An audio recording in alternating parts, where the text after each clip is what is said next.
for a scripture reading. Daniel 7:14. And there was given him dominion and glory and a kingdom, that all people, nations, and languages should serve him. His dominion is an everlasting dominion, which shall not pass away, and his kingdom that which shall not be destroyed. May the Lord add his blessing to our reading.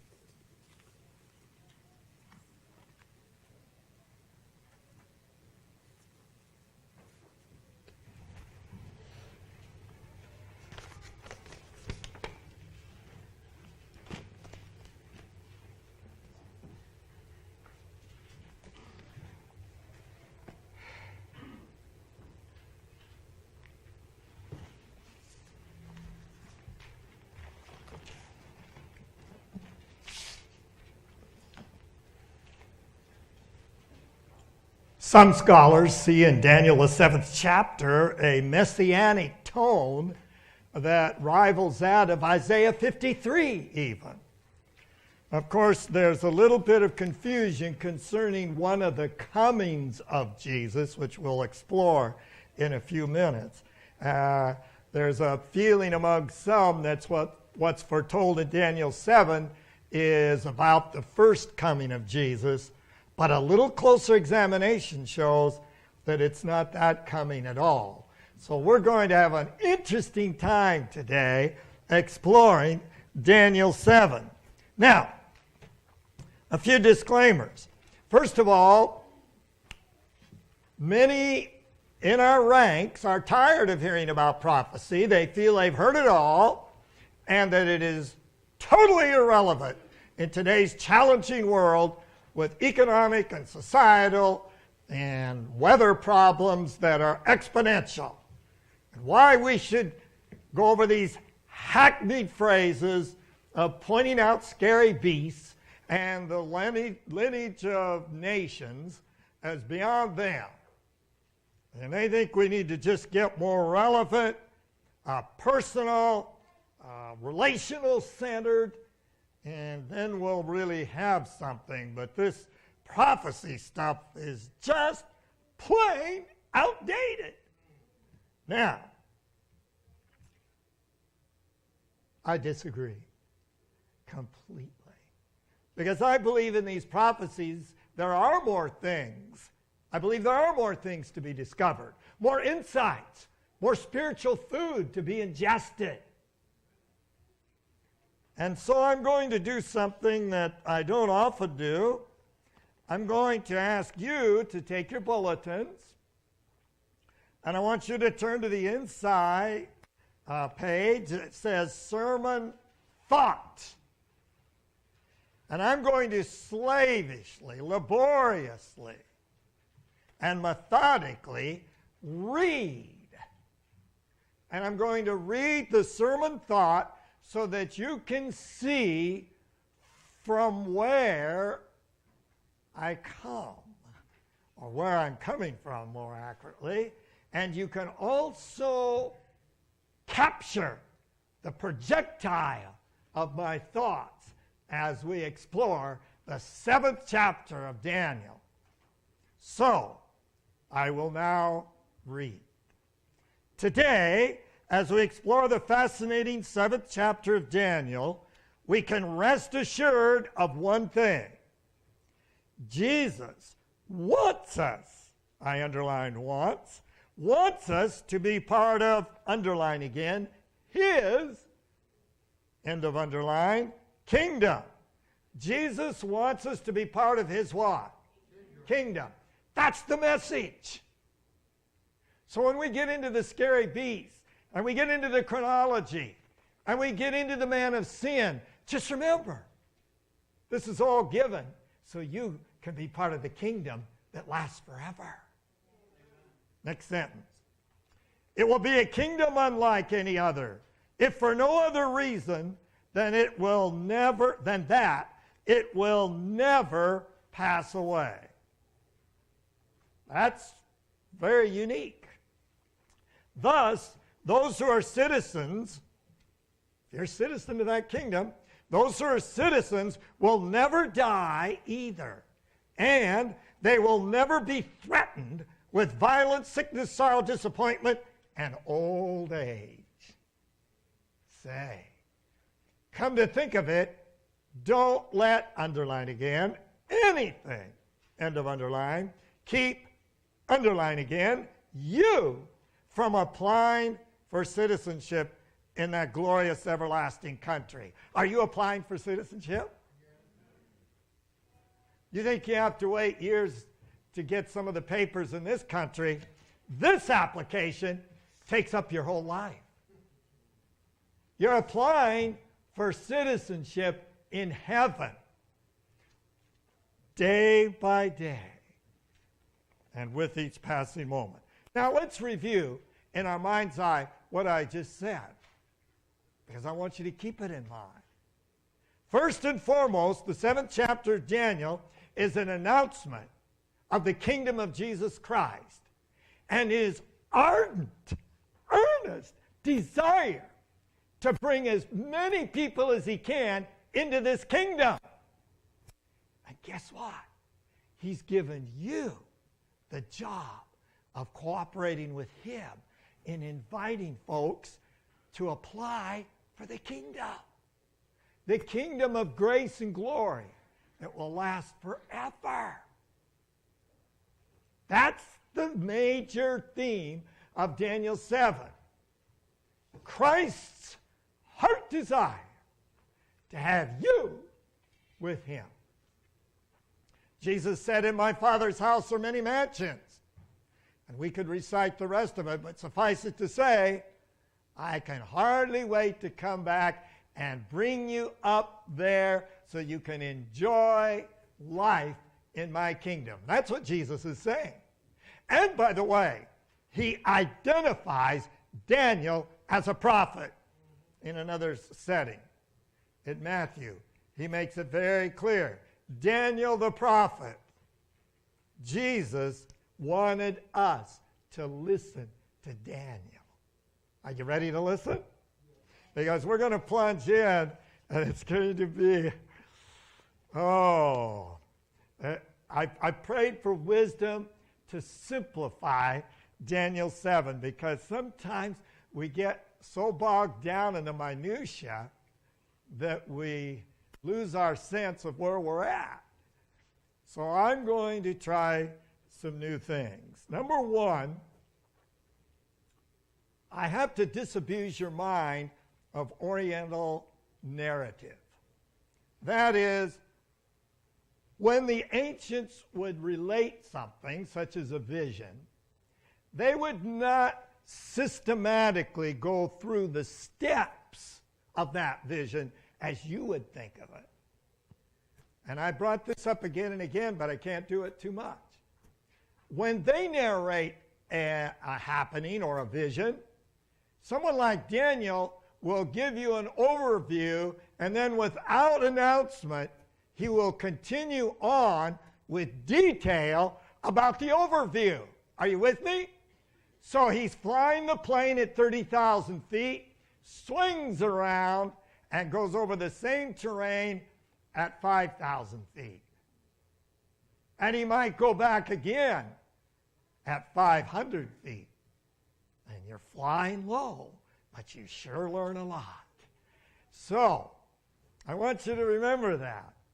And I was so burdened that this could be self-evident that I took it upon myself with an old King James Bible that was given to me by a friend, with no comment, no change of the text, except for one thing.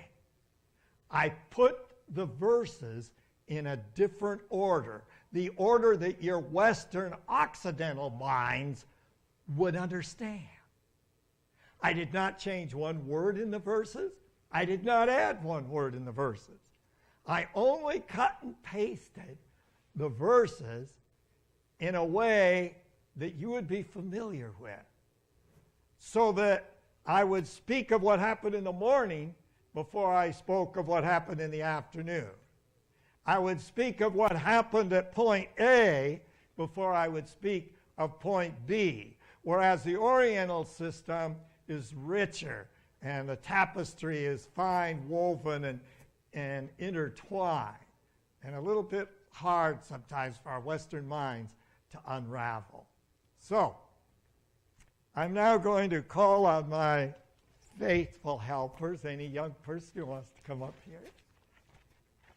And we're going to go through this chapter, and there's plenty for everybody. Please don't share. This is one time when sharing is not acceptable. I want you to have your own copy. Oh, this is great. We just keep getting more and more helpers. And if any of you run out, I have many more here. And we are going to follow the 7th chapter. This is from the King James Bible. And you can use whatever translation you want. I'll be referring to other translations as well. You need some more? I'm glad you're here to hand these out. All right. Is everybody getting them? I have more if we need more. Raise your hand if you didn't get one, because Warren is back there just waiting to give some out. And anybody else? All right. And you passer-outers, you can make sure you take one for yourself. All right. All right, let's get started. And I think what I'll do, because you have this here, I'm going to read it in the King James Bible. Again, I'm going to be referring to other translations down the line. This is great. Here we go. Now, I'm going to move rather quickly. I may come back later to some portions, but we must get a general overview. In the first year of Belshazzar, king of Babylon. Okay, the first thing we need to know is that chapter 7, thank you. Chapter 7 predates chapters 5 and 6. You say, oh no, I'm already confused. Listen, the book of Daniel is divided neatly into the stories and the prophecies. So we have spent the last few months going over the stories in Daniel 1 through 6. Now, it just so happens that what we call more the prophetic side, although Daniel 2 is both, of course, prophetic and a story. From chapter 7 on, we're really rehearsing much of the experiences or the time of the experiences of chapters 1 through 6. And so chapter 7 happened before Belshazzar's infamous feast in which he lost the kingdom that night and died. So that's the context there, chronologically speaking. So in the first year of Belshazzar, king of Babylon, Daniel had a dream and visions of his head. And it goes on to say, he wrote it down. I hope that if the Lord has ever given you an insight into the nature and character of his kingdom, you will share it with somebody. Because to not share is to become stagnant and spiritually repulsive. We must be sharing. Each in our own way. You don't all have to stand up in front or whatever. Verse 2, Daniel spake and said, I saw in my vision by night, and behold, the four winds of the heaven strove upon the great sea, and four great beasts came out. So, we got a troubled sea and four great beasts. In order to make this abundantly clear, I'm going to ask for 3 volunteers who don't get tired easily. So I'll take you, one from each family. I'll take you, and we've got to have one over here. All right, come on up. And you 3 volunteers, and we're going to have more later, so don't feel left out. You 3 volunteers are going to do something for me. I want you to each take one, and don't let the people see it. You hold it, the face towards you, and stand up on the podium there. And I want you to take one. And I have to get one more, just a second. I have to get a really, this one's scary. Thank you, girls. I have to get, come on in. And I'm going to give you one. All right. And don't let them see the picture. All right. Oh, this is great. Come on over here. And you girls can actually stay over there. And I'm going to let Abby, right? Abby, turn yours around. Just Abby. And hold it up high. And right on the corners so they can see. Can you all see? Yes. All right. This is the template. Daniel, what chapter? There's Daniel 2. This is the outline, and kind of just walk over to this side slowly. And let everybody see it. And here is the outline of nations. Most scholars agree. There's no question. Babylon, Medo-Persia, Greece, and Rome. What's interesting, and of course the kingdom that lasts forever, the stone cut without hands. What's interesting is everything we're going to study now is based on this paradigm, this outline. It doesn't change. So you don't have to make it overcomplicated. If you can understand this basic beast, then you're well on the way toward Daniel 7, 8, 9, 10, 11, and 12. All right, so we've got that clear. Now, I'm going to, let me see if there's some way we might be able to put this, so you don't have to be there all day holding this. Probably we don't have anything good, but let's try one thing here. Because I want everybody to see these. You might put it over on this side. And let's see if we can get it to stay. Yeah. Bring it down till that. Yep, until the book said. They won't see it all, but they'll have an idea. Perfect. Very good. Thank you. You can go, you can be seated. Now, yes, Elizabeth has something she's now going to show you. Okay, Elizabeth, show everybody what you have. And hold it up high.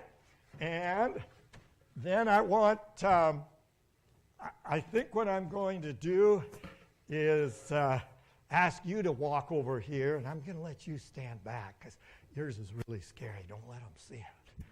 Don't want anybody frightened. Now, this one, you can kind of walk however you want, because we're going to have to read about it. He saw the four beasts in the great sea. We know from Revelation 17, the sea represents peoples and multitudes. The first was like a lion and had eagle's wings. And later on it says he had the feet of a man, and a man's heart was given him. Some believe that this refers, this man's heart, to the kindness and benevolence of King Nebuchadnezzar. That unlike most despots in the ancient world, he became a wonderful paradigm for benevolent rulership. And of course, the wings represent speed.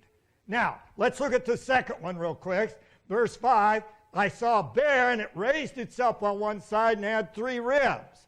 Now, this bear on this particular picture isn't acting according as he should. He should be on one side. And that simply means that it's a combination empire, the Medes and the Persians. The Medes were originally the most powerful, and later the Persians assumed the most power. And you still know about the Persians because it's the country of Iran. So, you know, that's still around. And they defeated 3 countries there in their quest for power. I think it was Babylon, Lydia, Egypt. Anyway, this one is interesting, a 4-headed beast. Let's read what it says. Verse 6, I saw another like a leopard, which had on the back of it 4 wings of a fowl, and the beast had 4 heads, and dominion was given it. Now, these 4 heads, it's interesting. If you take this one here, the 4-headed leopard is right here, which is what country? Greece. And Greece is represented by super wings because Alexander the Great essentially conquered the then known civilized world by the time he was about 33. And he was fast. And then on his deathbed, they said, well, who's the kingdom going to go to? And it's reputed that he said, to the strongest. So they struggled for 20 years, and eventually 4 generals divided the kingdom up. It's quite a story. And this was all foretold. So I'm going to let you, Elizabeth, come over here, and let's see if we can get this one to stay where it belongs. That may not happen very easy, but see what happens. And I'll give you a hymn book, and just drape it over until the hymn book catches it. Yeah. Then everybody will have at least an idea. Yeah, that's good enough. If you can get it, I'll let you work on it a little bit, and you can even add some more hymnals here. I'll give you another hymnal.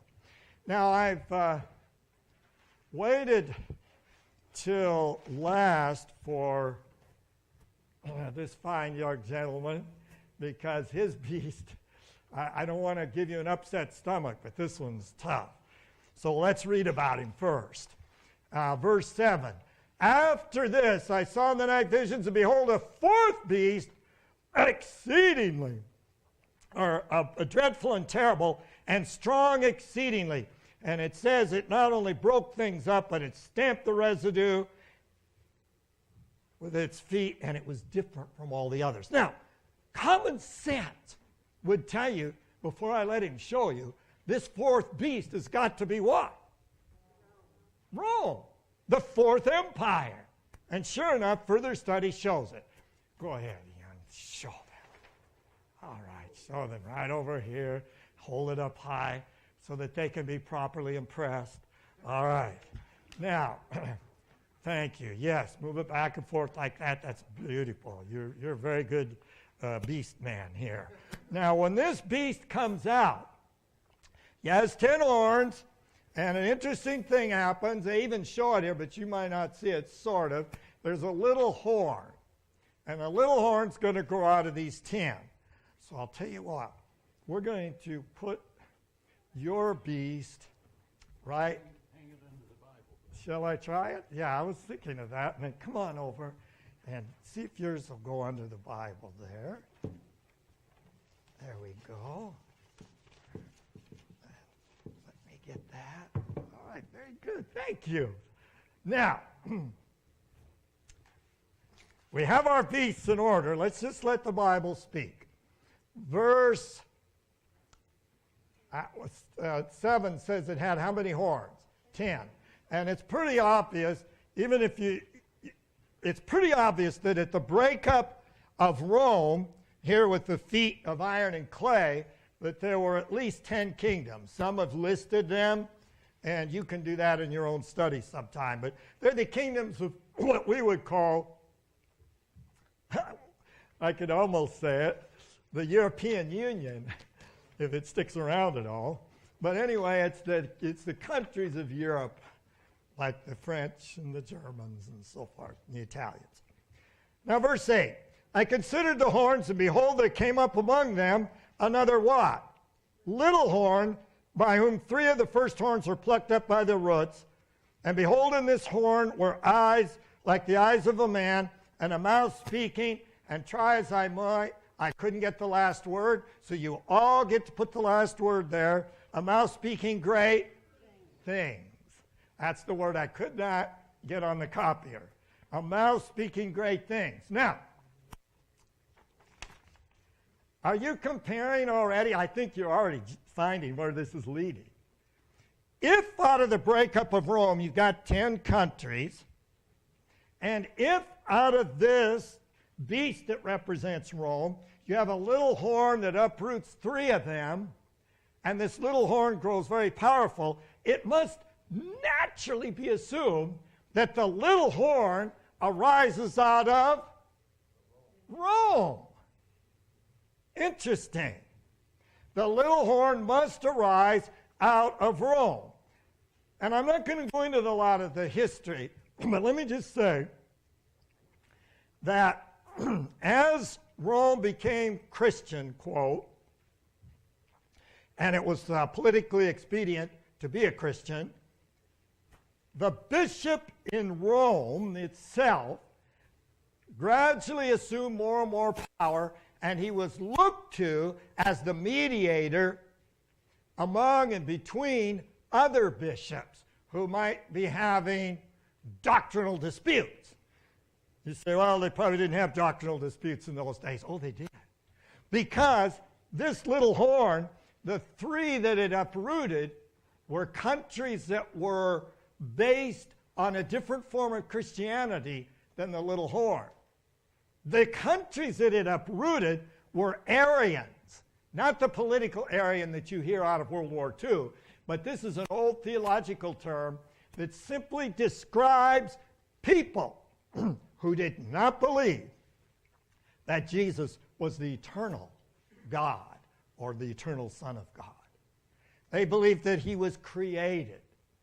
And so, in order to consolidate power, the Bishop of Rome, who did, by the way, have a clearer view on who Jesus was in that sense, that he was indeed God, the Bishop of Rome appealed to the civil powers to take care of these countries that were Arian or believed in what should we say, the creation of Jesus at some point. So that's how these three horns were uprooted. Some of the lesser known countries just faded into oblivion. Now, having said that, we go back to the little horn, and he has a mouth speaking great things. Now, keep going with me. Forget about verses. I beheld then because of the voice of the great words which the horn spake. You see how that naturally flows? But what did I just do? I went from verse 8 to what? 11.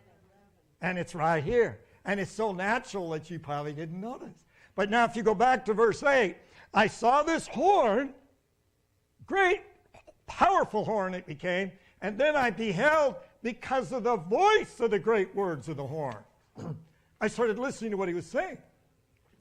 And I beheld till the beast was slain and his body destroyed and given to the burning flame. Now right there, he covers the entire history of the world. He watches until this beast is totally destroyed, and then he goes back just a little bit and says, oh, concerning the rest of the beasts, see these other beasts? Their dominion was taken away, but they still live. Now let me tell you how that works. Very simple. When one country overcame or defeated another, it didn't mean it was the end of all culture from the first country. The Romans were very big on Greek culture, the people they had taken care of.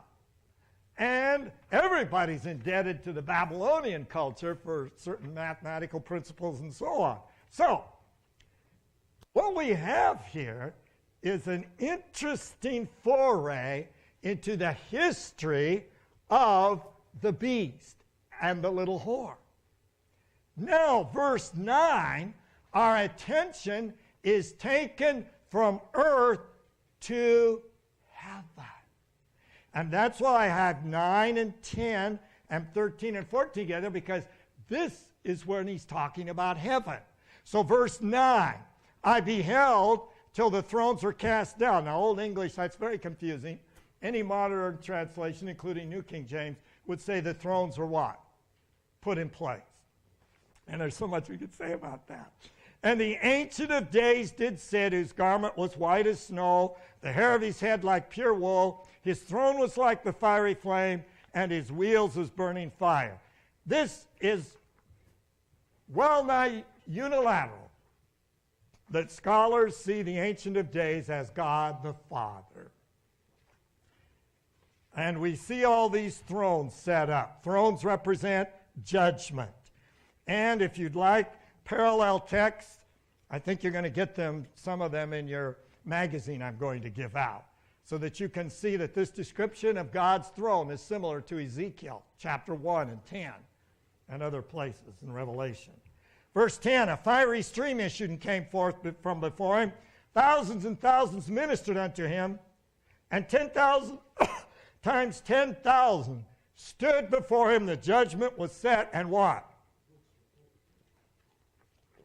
The books were open. Now, what is he describing? The Father sits, the thrones are set up, and the books are open. Now watch, I move right to 13, because that's continuing this same scene. I saw in the night visions, and behold, one like the Son of Man came with the clouds of heaven, and came to the Ancient of Days. And they brought him near before him. Now, do you get the picture? Here's the judgment set.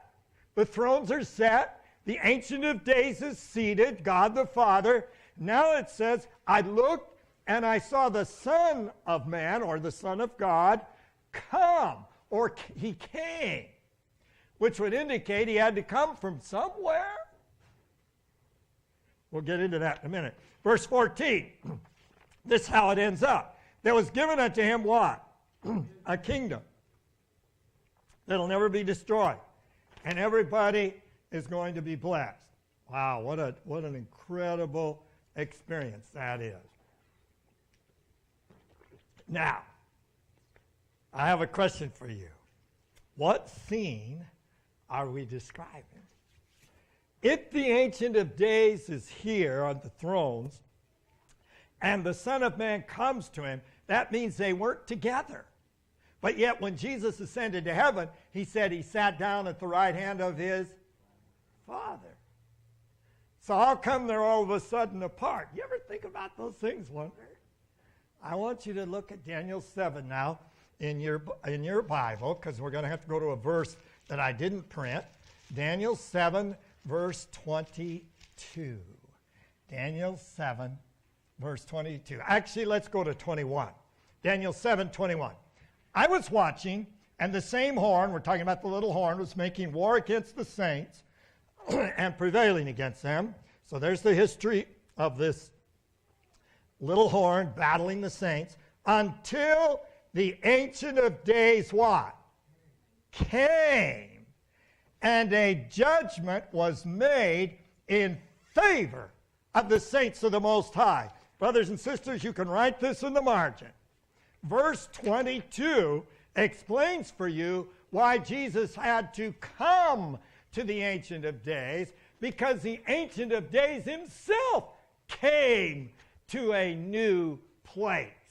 And the Son of God followed him to that new place. Now, what was it? All we have to do is go back and look at biblical history, and we will discover that every day of the year except one, the priest ministered in the first apartment of the sanctuary. But once a year, the priest went into the second apartment. And you know what? The second apartment was the day of judgment. Or, to put it in the language of this vision, throne day. Throne day, when Esther walks before the throne. You know, throne day, when David walks in front of Saul. It's throne day, judgment day.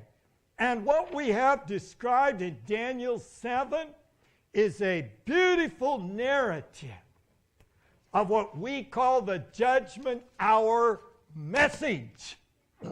And that since, we'll discover in the next chapter, 1844, Jesus has been involved in this special work with the Father, judging. And the investigation component is taking place now. The executive part, where he hands out the rewards, will take place when he comes again and receives his kingdom in reality. Right now, he's in the process of receiving his kingdom, but it will be finalized at the second coming. That is, all those who make up his kingdom will be with him forevermore. Now, this is just such a fascinating narrative here of how God wants to tell us that he is entering into a judgment before he comes. That's why Revelation 22 says, when I come back, says Jesus, my reward is with me. Thus it is that Seventh-day Adventists teach that today is the day of salvation with most solemn tones, because now is the time to get your heart right with God so that he can pronounce judgment, as the New English Bible says so clearly, and the others allude to it, so that Jesus can pronounce judgment in favor of the saints. That's the message. And by the way, for those of you who are confused, who's the judge, God the Father or Jesus? They both are. Acts makes it very clear that God will judge the world by his Son. And if you want an example of that, so it's clear, in 1979, Jimmy Carter, you may have heard of him, was asked to commute the sentence against Patty Hearst. And some of you that are old enough will know what I'm talking about. But those of you who aren't, you can ask an older person. But Patty Hearst had done some bad things, and he was asked to just expunge her record. Clear it up. You know what Jimmy Carter said, the most powerful man in the world then, the president? He said, I will do whatever the judicial leaders tell me. In other words, the council of the judiciary. So Jimmy Carter enacted the expungement, if you want to call it that, but it was done by the judiciary, the decision. And thus it is that God the Father presides over the judgment, but he executes that judgment by his Son Jesus.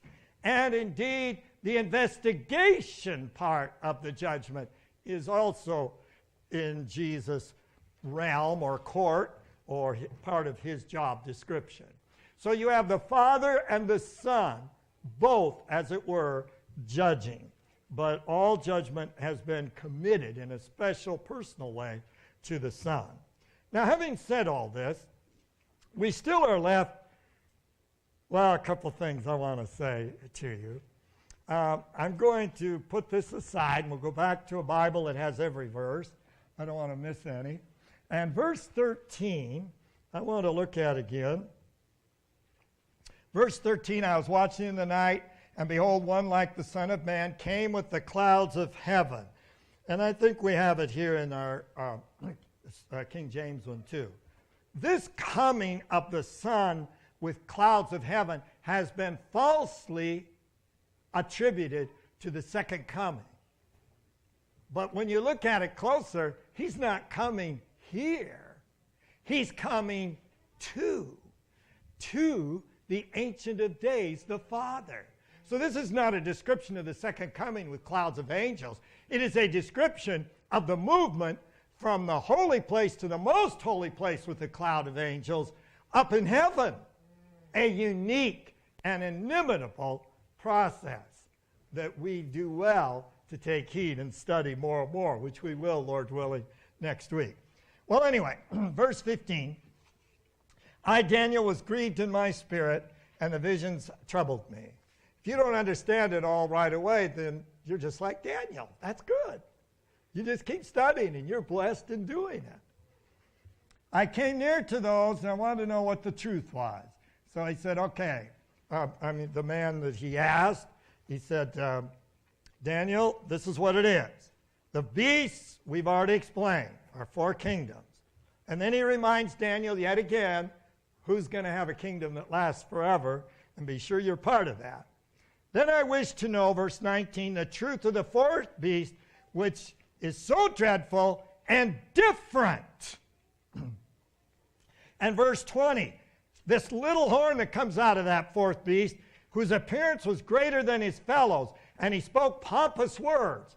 Now, you can compare this with Revelation 13, which I implore you to do this afternoon, and I'm going to give you a magazine that will help you do it. Because these pompous words are words of sacrilege and words that claim the prerogatives of God. And he was watching, and the same horn, verse 21, this little horn, warred against the saints and prevailed against them until, of course, this judgment time. So here's my question. We've established several ways that Rome broke up, and out of Rome grew a little horn, and there's only one thing left to ask. What great world power naturally grew out of Rome and persecuted those who believed in the Bible for a long period of time? So I go to my history books, and I start looking, and I'll give you materials on this, and I can't come to no other conclusion that it's still Rome. But now, instead of pagan Rome and the Caesars, it's papal Rome and the popes. They have taken the position of ancient Rome in persecuting those who differ from them. And we look in the course of history and we see these thousands and millions of people that are destroyed for the simple crime of believing differently than the majority church. Now, it's in this context, you've already known how much Jesus is doing for you. You already know his desire. You already know what he wants you to know. Now I'm going to explain to you a little bit more about this little horn. In the book Great Controversy, of course, and I'm only going to refer a couple little things, it quotes Pope Pius IX. Now many people, in fact, I need to say this, if you think that what I'm sharing is news to Catholics, it's not to any well-informed Catholic. Most of what I'm going to share is not news. The difference is, and this is all hinging on this question, will Catholicism reenact the atrocities of the Middle Ages, or has Catholicism truly reformed? And there are many honest Catholics who believe that Catholicism has reformed and that we no longer treat people this way. And in fact, sometimes they will say it publicly. However, in the book Great Controversy, under the aims of the papacy, we have quotations from modern times in which they attack the idea of separation of church and state. Let me give you one. This is an encyclical letter from the Pope, Pope Pius IX, in August 15 of 1854, which would be truly modern era. Quoting now the Pope, "The absurd and erroneous doctrines or ravings in defense of liberty of conscience are a most pestilential error, a pest of all others, most to be dreaded in a state." Now that's just old English for saying, you know what? The thing that every nation needs to dread the most is liberty of conscience and the freedom to make your own choices. That's what he said. Now, in the United States, Bishop O'Connor said, quote, "Religious liberty is merely endured until the opposite can be carried into effect without peril to the Catholic world." So, religious liberty is merely what? Endured. Now listen to this. This is the Archbishop of St. Louis. Quote, "Heresy and unbelief are crimes. And in Christian countries, as in Italy and Spain, for instance, where all the people are Catholics and where the Catholic religion is an essential part of the law of the land, they are punished as other crimes." What's punished as other crimes? Heresy and unbelief. Well, a lot of good, tolerant, balanced folks say church isn't like that anymore. Those of you old-timers, a little bit. Look magazine. I have my own precious copy with the horrible cigarette ad in the back and everything. And when I saw this at a thrift place, I made sure I didn't get out without it. Because this was written. This is the February edition of Look magazine, February 16, 1960. And oh, do any of us who were around remember that year when we thought for sure the end of all things was imminent? There was a fellow from one of the states in the East who was running for president, and his name was John Kennedy. And he just happened to be a member of the Roman Catholic Church. And did it ever create a stir? And so Look magazine did an interview with a very, very famous priest. Very famous priest. John A. O'Brien. And they titled it, Can Catholics Separate Church and State? And I'm going to read you a few things. This is probably a picture of him. I'm going to quote some things he said, and you just think about it. Quote, a priest is not permitted to tell his parishioners how to vote. I can't help but think of John Kerry, right? What people said, they were going to withhold communion from him because he didn't agree with Catholic dogma as a member. I'm going to read a couple of the questions because they're so relevant. Here's what Look is asking him. Do Catholics agree that the relations between church and state are of enough public interest to justify wide discussion? Yes. We are disturbed, says the Archbishop, only by the attempts to make membership in any church, including the Catholic Church, a political issue. This violates provisions in our Constitution that religious faith should not be a test for civil office. Such groups as the POAU, which is an organization for the separation of church and state, stir up antagonisms. And then he says, that Look says, what's the view of the Roman Catholic Church about the separation of church and state? Listen to this, straight from the Archbishop. From the earliest days of the church in this country, Catholics have supported separation. Bishop John Carroll, first Catholic prelate in the United States, said in 1790, quote, we have all smarted heretofore under the lash of an established church, and shall therefore be on our guard against every approach to it, end of quote. And the Archbishop that was being interviewed says, the church has never deviated from that policy. Really.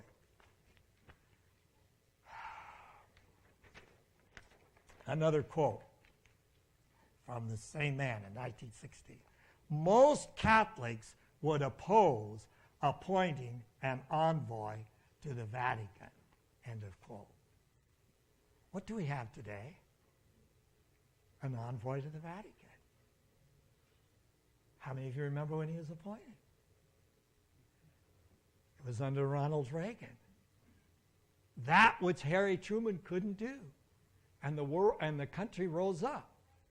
By the time of Ronald Reagan, only the Adventists and Baptists, a few others even whispered. So what we're seeing, and I could give you quotes that you wouldn't believe, quote after quote, in which the Catholic Church says, no, we're not what we used to be. We're for separation of church and state. But yet recent events have undermined that claim drastically. And so I ask you, today is, the kingdom of God is coming. Which direction are you going? I have here this isn't somebody's quote, I have the Catechism of the Catholic Church. I have here where it says, right, beginning on page 586, in that section, it flat out says that we have transferred the solemnity of the Sabbath to the 8th day. And that's theological talk for the first day. And they use some arguments that Adventists use and then subtly and swiftly shift it all to Sunday. Interesting, right? In the Catechism. And then to those who are afraid of Jesuits behind every bush, if you really want to be afraid of somebody, be afraid of what the Jesuits are afraid of. What's that? well, this doesn't ring very well for PR, or it doesn't make a good slogan so I can go all over America and get people lathered up. But the organization that even scares the Jesuits is this one, Opus Dei. And how many of you even heard of it? This organization is so tight-knit and so powerful that it defies imagination, and this man writes, here's where the danger is. These people are fanatics. They're trying to get us back into medieval times. Listen to some of the reviews. Quote, this book, no bishop, priest, or parent has any right to ignore, and perhaps one should add with great respect and even some sorrow, for John Paul II himself has favored Opus Dei, no pope either. In other words, even popes need to read this book. Because, see, unbeknownst to us, while we were living our natural lives here, thinking all was peace and freedom, Opus Dei was taking over the mind of the gregarious John Paul II, no less. The secret world, the Catholic Herald says, of Opus Dei is no flower garden. Michael Walsh has spent many years investigating the aims and spirit of an organization at least 3 times the size of the Society of Jesus. What's the other name for the Society of Jesus? The Jesuits. 3 times the size. His conclusions make uncomfortable reading. This is from the Catholic Herald. Walsh, listen to this from the Financial Times.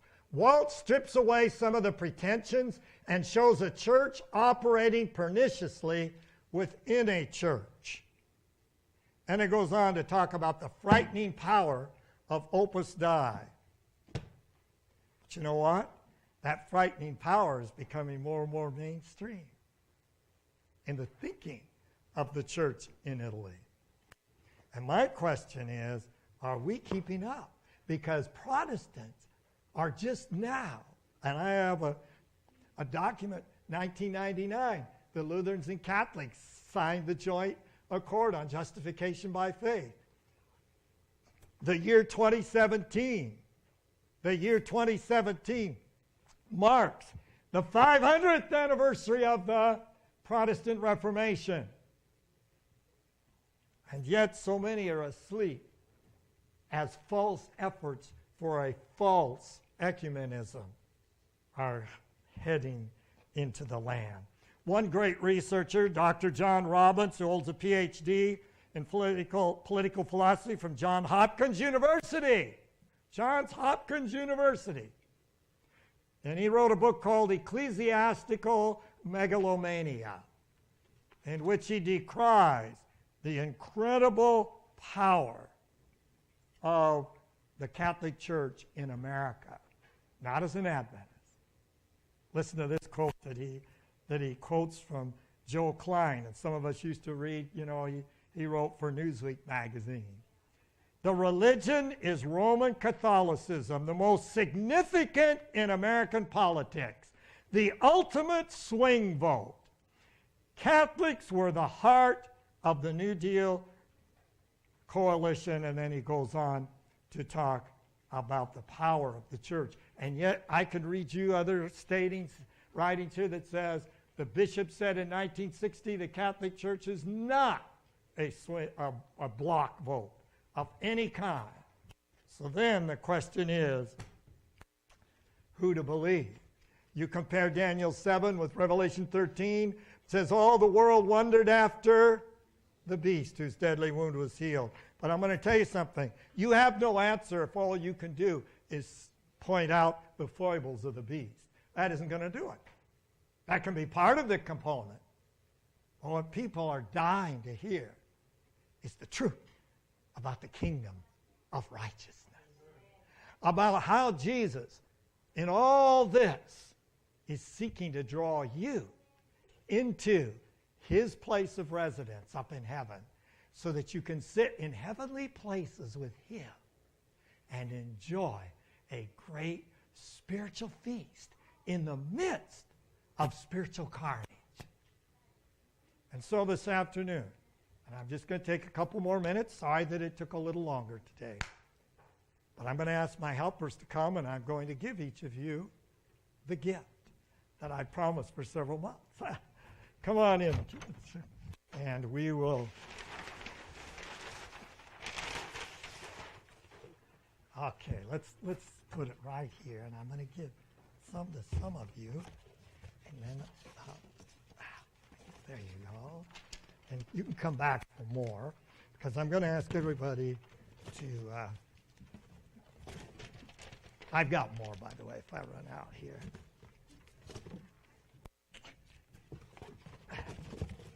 And I have more than this, so let's get. And we're going to point out 2 pages in closing from this. And again, you can take, I have many more. So when you run out, just come up and see me. But I am going to ask you to look at a couple of pages in closing. And I'm so glad that you're willing to happily stay here and not rush out, because we're living in serious times. And I'm taking a little longer. Let's turn to page 14. Page 13. That'll give you more. Page 13. I'm going to go through this quickly. Page 13. Look at the parallels between Daniel 2 on page 13. Raise your hand if you didn't get one. I have more. Please feel free. Raise your hand. We don't want anybody without one. This is so wonderful to have all these young soldiers of the cross out sharing. Yes, it saves us so much time. All right, thank you. You can just put it right here on the chair. And keep one for yourself. Daniel 2 and 7. I'll let you study that this afternoon. Go to the next page. Page 15, or a couple pages over. There are the characteristics of the little horn. And it's all written down for you. And then I want to compare that with Revelation 13. So I want you to turn over to page 59. Page 59. This will go with your study of Daniel 7. And on page 58 there, in the middle of the page, you see on the right side, Revelation 13:1, it talks about the 7 heads and 10 horns. This is speaking again of the same topic of Daniel 7. And you can read that for a couple of pages. But go to page 60. Page 60. Here is the parallel of Revelation 13 with what? Page 60, bottom of the page. You see it? Daniel 7 and Revelation 13, perfectly outlined for you. The parallels, they're dynamite. This is just incredible. Absolutely incredible. Now, I'm giving it to you first in this series. In the Revelation series, I didn't give you anything until it was over. But let me just say, if you'd like, you can bring them back each week to kind of refer to, or just keep up with me at home. Now, next week, Lord willing, we're going to go into Daniel 8, which it begins by saying it's like the other vision. It's like chapter 7. So it's similar. And we certainly will discover that next week as we blossom in our understanding of the kingdom of righteousness, as well as being warned about the kingdom of darkness. Let's bow our heads. Our Heavenly Father, we thank Thee for these precious promises. We thank Thee that we can apply and know that we will be accepted by the kingdom that never ends, ruled by Jesus Himself. And oh, how much the Father, Son, and Holy Spirit want to be with us, even today, in the time of the kingdom of grace, as we prepare for tomorrow and eternity in the kingdom of glory. If it's your prayer that you want to not only be a member of Christ's kingdom, but you want to be an emissary for that kingdom. Could you tell Jesus that right now in a moment of silence?